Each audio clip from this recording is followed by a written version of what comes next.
പോളിങ്ങിന് എനിക്ക് തോന്നുന്നു വരവൂർ പഞ്ചായത്തിനകത്ത് തളി മേഖലയിൽ അവിടെ 7ാം ബൂത്തിൽ പോളിംഗ് നടന്നുകൊണ്ടിരിക്കണമെന്നാണ് അറിയാൻ കഴിഞ്ഞത്. ഏറ്റവും ലാസ്റ്റായിട്ട് നിങ്ങളോട് സംസാരിക്കുന്ന മുമ്പ് റിട്ടേണിംഗ് ഓഫീസറുമായി സംസാരിച്ചു. അപ്പോൾ അവർ പറഞ്ഞൊരു മറുപടി അനുസരിച്ച് അതാണ് അവരുടെ പോളിംഗ് അവിടെ പൂർത്തീകരിച്ചാൽ ആപ്പിൽ അതിൻ്റെ അപ്ഡേഷൻ ആയിക്കൊണ്ടിരിക്കുകയാണ്. അതുകൊണ്ട് ഞങ്ങൾ ഇൻകംപ്ലീറ്റ് ആയിട്ടാണ് ഇപ്പോൾ ഉള്ളത്. അതിൽ 72.63 അങ്ങനെ എന്തൊരു കണക്കാണ് അവർ പറഞ്ഞത്. ഏതായാലും ഈ പോളിംഗ് ശതമാനം നമുക്ക് നല്ലപോലെ താഴെത്തട്ടിൽ കൂടിയിട്ടുണ്ടെന്ന് പറഞ്ഞാൽ 2016 അപേക്ഷിച്ച് കൂടിയിട്ടില്ല.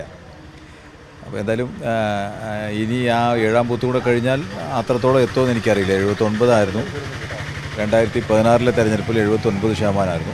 ഇപ്പോൾ അത് അത്രയും കണ്ടിട്ട് വന്നിട്ടില്ല. എന്തായാലും ഇവിടെ 21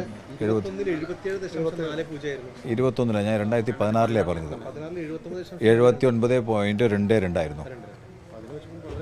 കുറവാണ്. അപ്പോൾ ഞാൻ പറഞ്ഞത് ആ കുറവ് നമുക്ക് ബാധിക്കുന്നതല്ലേ.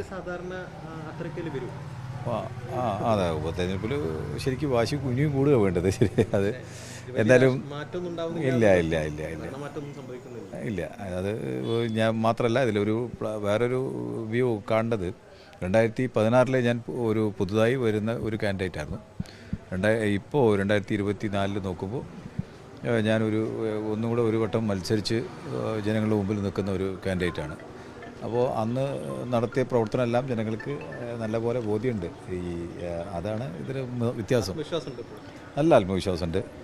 ഇത് ഇന്നലെ രാത്രി വരെ പോളിംഗ്, അതായത് 12 മണി വരെ പലരും പ്രതീക്ഷിക്കാത്ത പലരും എന്ന് വെച്ചാൽ വ്യത്യസ്തമായ രാഷ്ട്രീയ പാർട്ടിയിൽ വിശ്വസിക്കുന്ന വോട്ടർമാർ അവർ വളരെ ആത്മാർത്ഥമായി വിളിച്ച് നിങ്ങൾ ചെയ്തു തന്ന അല്ലെങ്കിൽ ഇടപെടൽ നടത്തിയ ഞങ്ങളുടെ പ്രദേശത്ത് ഞങ്ങൾ മറക്കില്ല, നിങ്ങളെപ്പോലെ ആളുകൾ വരണം എന്ന് ആത്മാർത്ഥമായി പറഞ്ഞ് അതിന് ഞങ്ങൾ കൂടെ ഉണ്ട്, ഞാനും ഞങ്ങളുടെ കുടുംബവും കൂടെ ഉണ്ട് എന്നെല്ലാം പറയുന്ന നിരവധി. പോളിംഗ് ശതമാനത്തിൻ്റെ കണക്ക് വെച്ചിട്ട് ഏതെങ്കിലും തരത്തിലുള്ള വിലയിരുത്തൽ താങ്കൾ നടത്തുന്നുണ്ടോ ഈ പാർട്ടി? പോളിംഗ് ശതമാനം വെച്ച് നടത്തണമെന്ന് വെച്ചെങ്കിൽ നമുക്കതിൻ്റെ ഒരു വിശദമായ കണക്ക് കിട്ടിയാലാണ് അത് എവിടെയാണ്, ഏത് മേഖലയാണ് നമ്മൾ പ്രതീക്ഷിച്ച മേഖലയിൽ വല്ല കുറവ് വന്നിട്ടുണ്ടോ, നമുക്ക് വല്ല തിരിച്ചടി ഉണ്ടാവുമോ, ഇതെല്ലാം നോക്കണമെങ്കിൽ കൃത്യമായ ആ കണക്ക് കിട്ടിയാൽ മാത്രമാണ് അത്തരത്തിലുള്ള ഒരു വിലയിരുത്തൽ നടത്തുന്നത്. LDFിൻ്റെ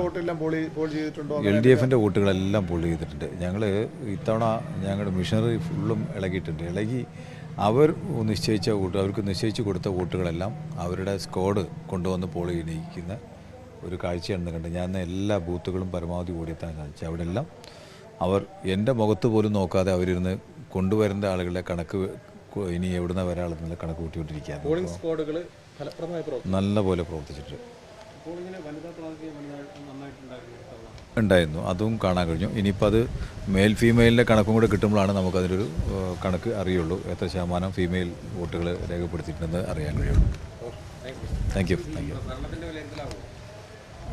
ഒരിക്കലും ഞാൻ നേരത്തെ പറഞ്ഞു, നിങ്ങൾ പലവട്ടം ഇത് ചോദിച്ചു, ഭരണത്തിൻ്റെ വിലയിരുത്തലായിട്ടാണ് ഇതിന് കാണാൻ കഴിയുന്നില്ല. ഇവിടെ ഞങ്ങൾ നടത്തിയ പ്രവർത്തനം, അതും ഈ ഭരണത്തിൻ്റെ വിലയിരുത്തൽ പറഞ്ഞാൽ നേരത്തെ മുഖ്യമന്ത്രി വന്ന് എല്ലാം മറുപടി പറയുമ്പോൾ കുറേയേറെ സംശയങ്ങൾ വ്യക്തമായി.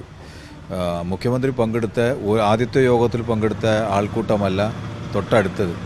അങ്ങനെ ഓരോന്നും കഴിയുമ്പോൾ പ്ലസ് ആവണം, മൈനസ് ആയിട്ടേ ഇല്ല. നിങ്ങൾ പോലും ശ്രദ്ധിച്ചിട്ടുണ്ടാവും.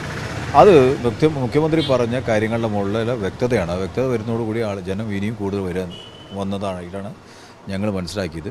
അപ്പോൾ അതെല്ലാം നമുക്ക് ഈ തെരഞ്ഞെടുപ്പിൽ LDFന് വലിയ ഗുണം കിട്ടുമെന്ന കാര്യത്തിലും സംശയമില്ല.